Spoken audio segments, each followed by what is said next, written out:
Hello friends, नमस्कार। स्वागत है आपका आपके यूट्यूब चैनल अनग एकेडमी पर।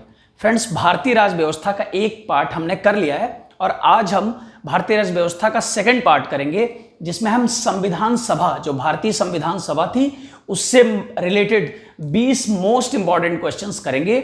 और ये क्वेश्चन भी इस तरह से सेलेक्ट किए गए हैं जिस पैटर्न पे आरआरबी एनटीपीसी में क्वेश्चन पूछे जाते हैं। बहुत हायर लेवल का हमने क्वेश्चन नहीं लिया, हमने वैसे ही क्वेश्चन सेलेक्ट किया है जैसा आरआरबी एनटीपीसी में पूछे जाने के चांसेज हैं।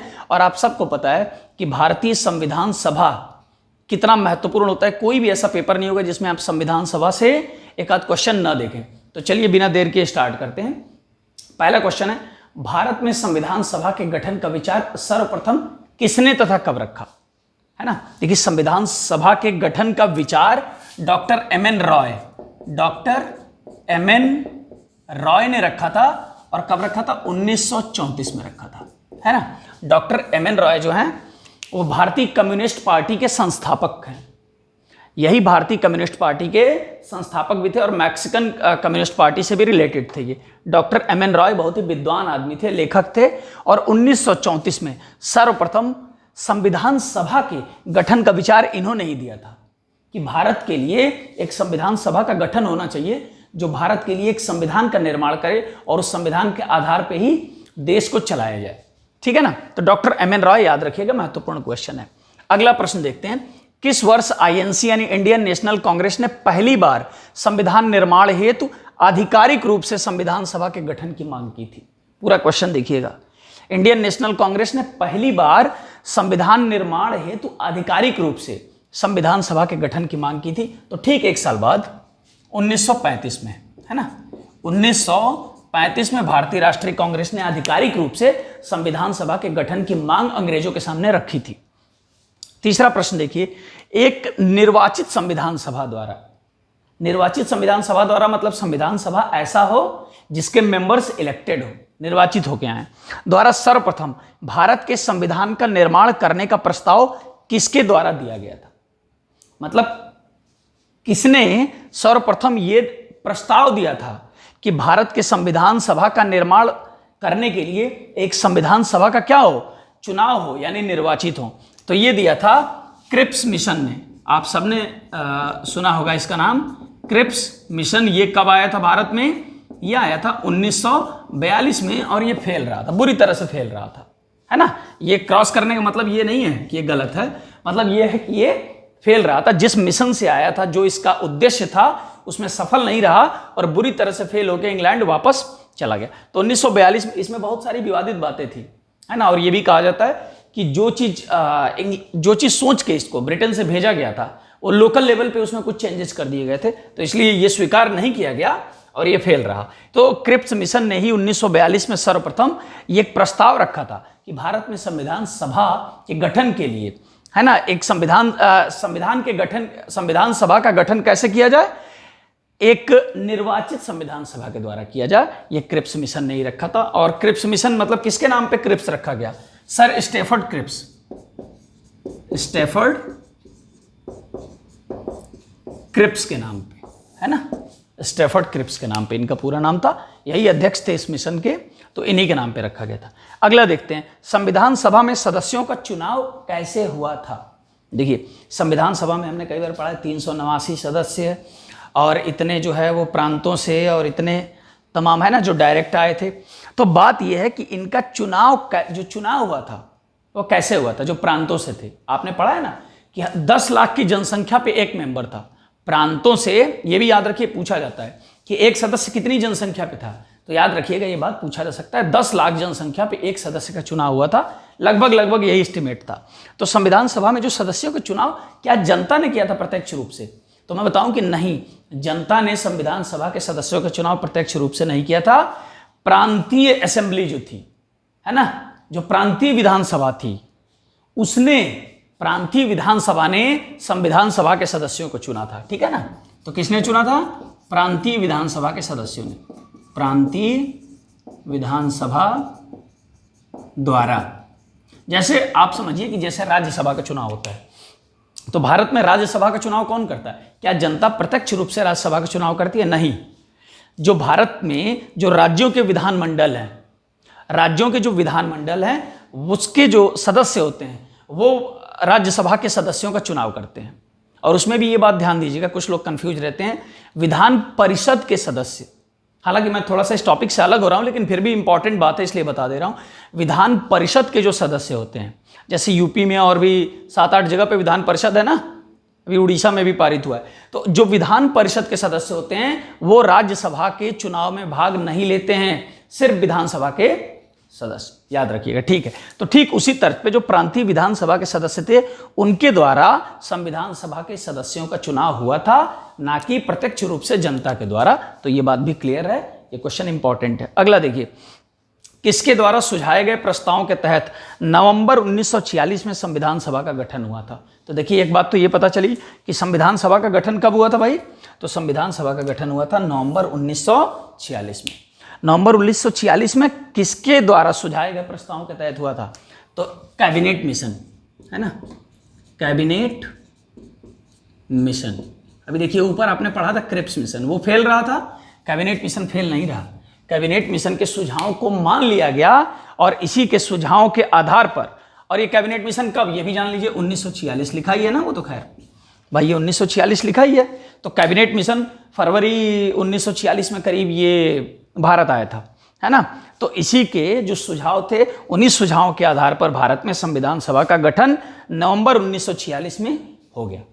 तो यह है 5 क्वेश्चन। अब देखते हैं अगले क्वेश्चंस। 20 क्वेश्चन टोटल बच्चों हम करेंगे, 5 ये रहे, अब आगे देखते हैं। चलिए देखते हैं अब आगे प्रश्न। 6वां प्रश्न देखिए, संविधान सभा की पहली बैठक कब हुई तथा इसकी अध्यक्षता किसने की? अब देखिए इसमें क्वेश्चन तो ये बहुत ही कॉमन है और पूछा भी जाता है, पर इसमें कई सारी बातें। देखिए संविधान सभा की पहली बैठक जो हुई थी वो हुई थी 9 दिसंबर 1946 को, ठीक है ना। और इस समय तक स्थायी अध्यक्ष नहीं चुना गया था, तो जो पहली बैठक हुई उसकी अध्यक्षता सच्चिदानंद सिन्हा ने की थी, है ना, सच्चिदानंद सिन्हा द्वारा की गई थी। लेकिन ठीक 2 दिन बाद, 9 दिसंबर के ठीक 2 दिन बाद यानी 11 दिसंबर 1946 को एक स्थायी अध्यक्ष, संविधान सभा के लिए एक स्थायी अध्यक्ष को चुन लिया गया। ध्यान दीजिए, का चुनाव हुआ है ना, ये जो थे ये अस्थायी अध्यक्ष थे, इनका चुनाव नहीं हुआ था, ऐसे ही इनको बना दिया गया था, ठीक है। 9 दिसंबर 1946 की अध्यक्षता के लिए जो पहली बैठक हुई थी। इसके बाद दोबारा जब 11 दिसंबर 2 दिन बाद 1946 को बैठक हुई तो उसमें चुने हुए जो अध्यक्ष थे डॉक्टर राजेंद्र प्रसाद। 11 दिसंबर 1946 को डॉक्टर राजेंद्र प्रसाद, है ना, ये अध्यक्षता किए थे और यही स्थायी अध्यक्ष थे, यही चुने हुए अध्यक्ष थे। कई तरह से सवाल पूछा जाता है कि संविधान सभा के स्थायी अध्यक्ष कौन थे? डॉक्टर राजेंद्र प्रसाद। पहली बार जो है स्थायी रूप से अध्यक्षता किसने करी थी? डॉक्टर राजेंद्र प्रसाद ने। तो ये क्वेश्चन घुमा फिरा के कई तरह से पूछा जाता है, बात समझिए, दोनों पूछा जाता है।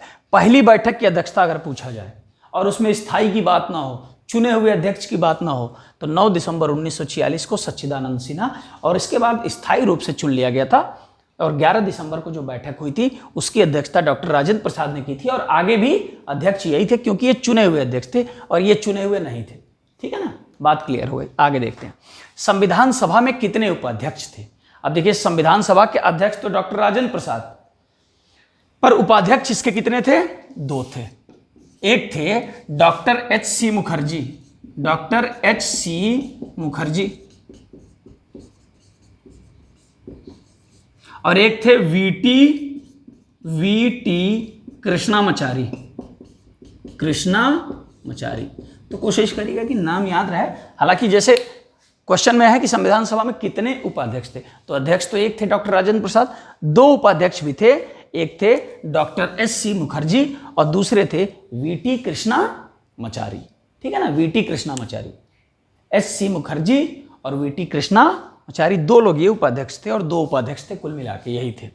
अब देखिए संविधान सभा में ऐतिहासिक उद्देश्य प्रस्ताव किसने तथा कब पेश किया, है ना, किसने, क्वेश्चन क्या है, किसने पेश किया ये भी है और कब पेश किया। क्या चीज भाई?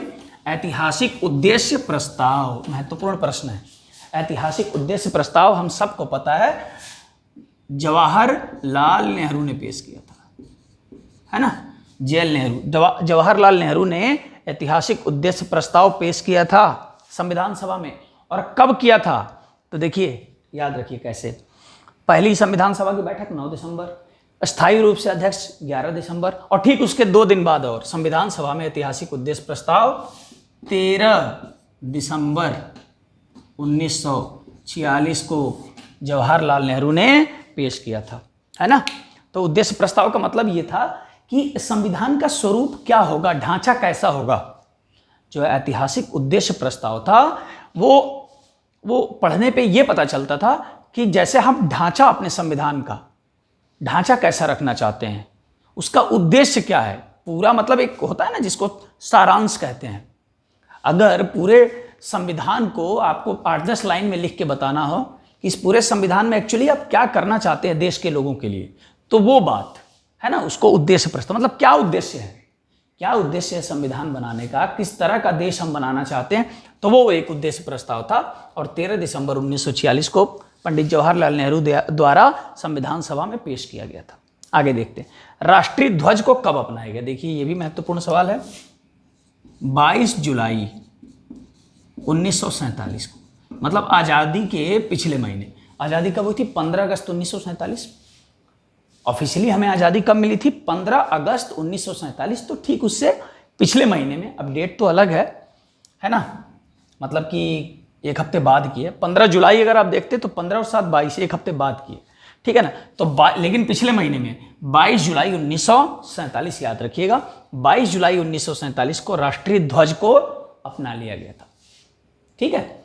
अच्छा अगला देखिए, राष्ट्रीय गीत व राष्ट्रगान। हमने एक साथ इसको क्यों लिख दिया है? क्योंकि डेट एक ही है, तो आपको कोई कंफ्यूजन नहीं होगा। एक साथ प्रश्न में लिखा है तो आपका कंफ्यूजन अब खत्म हो जाएगा कि राष्ट्रीय गीत और राष्ट्रगान क्या ऐसा तो नहीं है अलग अलग अपनाया गया था, नहीं, एक ही दिन अपनाया गया था, है ना। और ये कब अपनाया गया था? याद रख लीजिए, रिपब्लिक डे, गणतंत्र दिवस के 2 दिन पहले। तो गणतंत्र दिवस कब होता है? 26 जनवरी 1950। तो 2 दिन पहले मतलब 24 जनवरी 1950 को संविधान सभा द्वारा राष्ट्रीय गीत व राष्ट्रगान को अपनाया गया था, है ना। उम्मीद है कि बातें आपको क्लियर हो रही हैं और पढ़ने में मजा भी आ रहा है, ठीक है ना। चलिए देखते हैं अब आगे के प्रश्न। चलिए अब देखते हैं अगला प्रश्न। डॉक्टर राजेंद्र प्रसाद को भारत के पहले राष्ट्रपति के रूप में कब चुना गया, है ना। तो देखिए, डॉक्टर राजेंद्र प्रसाद को भारत के राष्ट्रपति के रूप में चुना गया था 24 जनवरी 1950। अभी देखिए 24 जनवरी 1950 से संबंधित मैंने आपको एक और क्वेश्चन बताया था, और वो क्या था?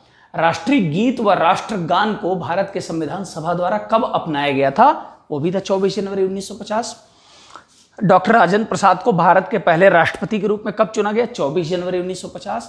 और अगर ये प्रश्न पूछा जाए कि संविधान सभा की अंतिम बैठक कब हुई थी, ठीक है, संविधान सभा की अंतिम बैठक कब हुई थी, तो वो भी 24 जनवरी 1950। अंतिम बैठक में ही डॉक्टर राजेंद्र प्रसाद को भारत के राष्ट्रपति के रूप में चुन लिया गया तथा उसी दिन राष्ट्रगान और राष्ट्रगीत को भी अपनाया गया, ठीक है ना।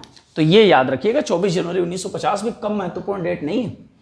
ये देखिए, प्रारूप समिति में कुल कितने सदस्य थे? तो देखिए, प्रारूप समिति के अध्यक्ष का नाम हम सब जानते हैं, डॉक्टर BR अम्बेडकर, पर वो अध्यक्ष थे। और कुल कितने सदस्य पूछा गया है, तो मतलब इसमें अध्यक्ष भी शामिल है, तो कुल मिला के 7 थे, अध्यक्ष को लेके 7 थे। और अगर पूछा जाए कि अध्यक्ष के अलावा कुल कितने सदस्य थे, तो 6 थे। अध्यक्ष के अलावा 6 थे और अध्यक्ष को लेके 7 थे, है ना। इन्होंने जो है संविधान का प्रारूप 6 महीने से भी कम समय में तैयार कर लिया था। इस समिति ने भारतीय संविधान का प्रारूप 6 महीने से भी कम समय में तैयार कर लिया। बहुत कम समय होता है। और इस दौरान इस समिति की कुल 141 बैठकें हुई थी। ध्यान दीजिएगा, 141 बैठकें इन्होंने कर ली 6 महीने से भी कम समय में, और संविधान का प्रारूप तैयार कर दिया। किसकी अध्यक्षता में? डॉक्टर भीमराव अंबेडकर की अध्यक्षता में। अध्यक्ष को मिलाकर 7 सदस्य थे और अध्यक्ष के अलावा प्रारूप समिति के 6 सदस्य थे। याद रखिएगा इस बात को। आगे देखिए, संचालन समिति। देखिए 3 समितियों का नाम लिखा है, संचालन समिति, झंडा समिति, और तीसरा है प्रक्रिया नियम समिति। इन तीनों के अध्यक्ष कौन थे? तो इसका मतलब इन तीनों का अध्यक्ष एक ही व्यक्ति था। तो ये प्रश्न जानबूझ के इस तरह से बनाया गया है कि आपको एक साथ चीजें आप रिलेट कर पाए, याद हो जाए। अगर मैं 10-12 ऐसे अलग अलग लिख दूं तो आप कंफ्यूज हो सकते हैं कि भाई किसका कौन था, किसका कौन था। तो एक प्रयास ये है कि एक साथ लिखा जाए कि चीजें आपको याद रहें। देख लीजिए, संचालन समिति, झंडा समिति और प्रक्रिया नियम समिति के अध्यक्ष थे डॉक्टर राजेंद्र प्रसाद, ठीक है ना, डॉक्टर राजेंद्र प्रसाद, और यही संविधान सभा के अध्यक्ष भी थे, ठीक है ना। डॉक्टर राजेंद्र प्रसाद ही इन तीनों समितियों के अध्यक्ष थे, याद रखिएगा इस बात को। आगे देखिए, राज्यों के लिए समिति, अर्थात राज्यों से समझौता करने वाली समिति के अध्यक्ष कौन थे। अब देखिए, एक बार पढ़ने में ऐसा लग रहा है कि हमें भारत के एकीकरण का जो श्रेय दिया जाता है वो सरदार वल्लभ भाई पटेल को दिया जाता है। तो ऐसा लग रहा है कि राज्यों से समझौता करने वाली समिति के अध्यक्ष, ज़्यादातर लोग, अगर हम ये प्रश्न नहीं पढ़े, अगर मैं भी नहीं पढ़ा हूँ और ज़्यादातर लोग जो नहीं पढ़े हैं वो क्या लगा देंगे ऑप्शन में, सरदार वल्लभ भाई पटेल लगा देंगे। पर इसके अध्यक्ष कौन थे, जवाहरलाल नेहरू थे, इसलिए पढ़ना जरूरी है ना। इसके थे पंडित जवाहरलाल नेहरू।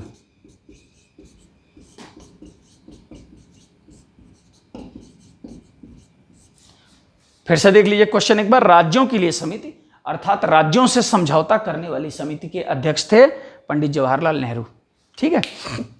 अब देखिए, संविधान सभा के लिए संवैधानिक सलाहकार के रूप में किसे नियुक्त किया गया था, ये देख लीजिए, है ना। तो संवैधानिक सलाहकार के जो रूप में नियुक्त किया गया था वो किया गया था सर BN राव को, सर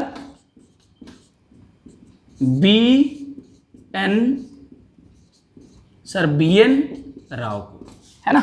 ये संवैधानिक सलाहकार थे। जैसे अभी भी बहुत सारे ऑर्गेनाइजेशन होते हैं, आपने सुना होगा कि संवैधानिक सलाहकार होते हैं, है ना, लीगल एडवाइजर। तो संविधान सभा के लिए भी एक संवैधानिक सलाहकार थे और उसके रूप में जो है सर BN राव को नियुक्त किया गया था। तो यहां तक हो गया हमारा 15 क्वेश्चन। अब अगले 5 क्वेश्चन करते हैं।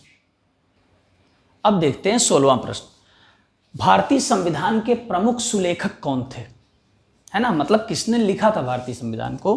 तो ये थे प्रेम बिहारी नारायण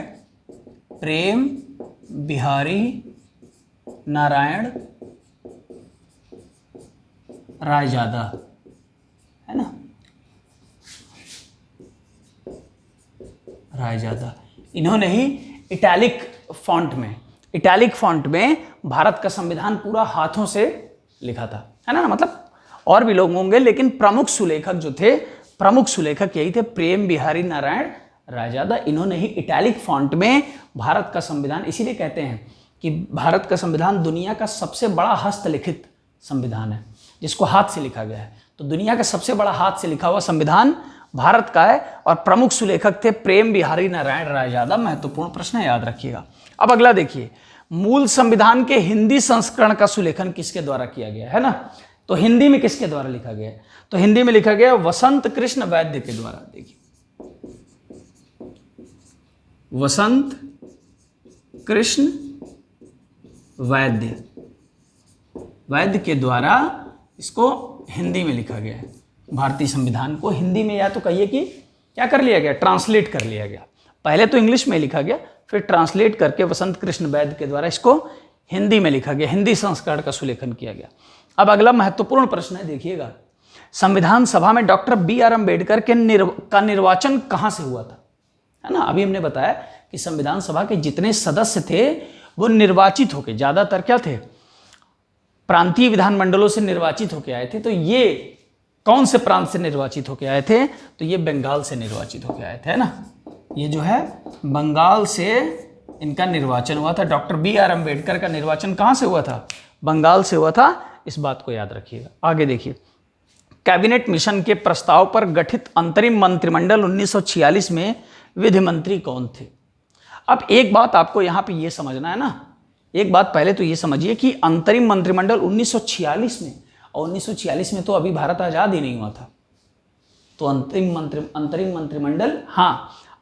मंत्रिमंडल बनाया गया था। इसमें 2 सदस्य ब्रिटेन के भी थे और जो है इस अंतरिम मंत्रिमंडल जो है कैबिनेट मिशन के प्रस्ताव पे बनाया गया। और ये कब तक चला, आज़ादी तक, मतलब 15 अगस्त 1947 तक ये चला मंत्रिमंडल। तो इसमें जो है ना, ये कैबिनेट मिशन के प्रस्ताव पर हुआ था। और इसमें एक बात, इसमें लोग कंफ्यूज जाते हैं कि विधि मंत्री कौन थे।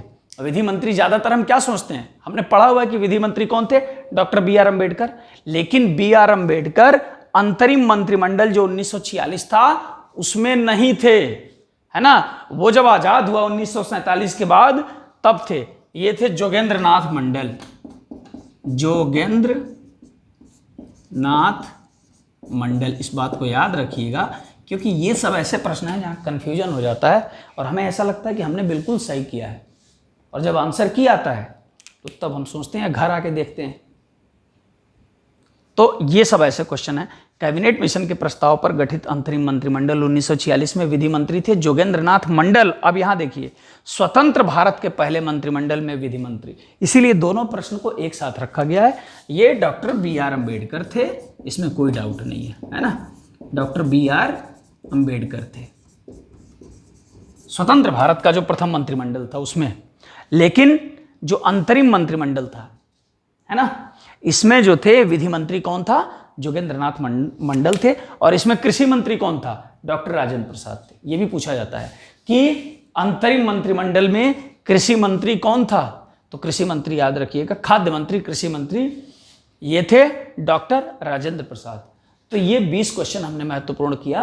RRB NTPC को ध्यान में रखते हुए हमने ये प्रश्न सेलेक्ट किया था, और भारतीय राज्य व्यवस्था का पार्ट 2 था। अब आगे ऐसे ही देखिए, आपको पता है कि इसमें कोई लिमिट नहीं है ना। जो जनरल अवेयरनेस सेक्शन है रेलवे NTPC का, इसकी कोई लिमिट नहीं है कि क्या क्या चीज़ें हैं और किसमें कितना पढ़ना है। तो इसलिए यहाँ पर सबसे इंपॉर्टेंट है कि क्या सेलेक्ट करके पढ़ा जाए और क्या छोड़ा जाए। तो इस हिसाब से ही हम कंटेंट तैयार कर रहे हैं कि जो आपके लिए परीक्षा की दृष्टि से सबसे ज़्यादा महत्वपूर्ण हो और उपयोगी हो, वही प्रश्न यहाँ पर सेलेक्ट किए जा रहे हैं। एक बार मैं फिर आपसे रिक्वेस्ट कर रहा हूँ कि हमारे वीडियोज़ को लाइक करिए, शेयर करिए, और चैनल को अगर आप अब तक सब्सक्राइब नहीं किया तो सब्सक्राइब करिए, ताकि हम मोटिवेट हों और ढेर सारे वीडियोज बनाने के लिए। और इसी तरह से फ्री क्रैश कोर्स आपको हम उपलब्ध कराते रहें। उसके लिए आपका मोटिवेशन, है ना, आपका समर्थन जरूरी है। जब आप समर्थन देंगे तब हम मोटिवेट होंगे ऐसा करने के लिए। ठीक है, आज के लिए इतना ही। नमस्कार।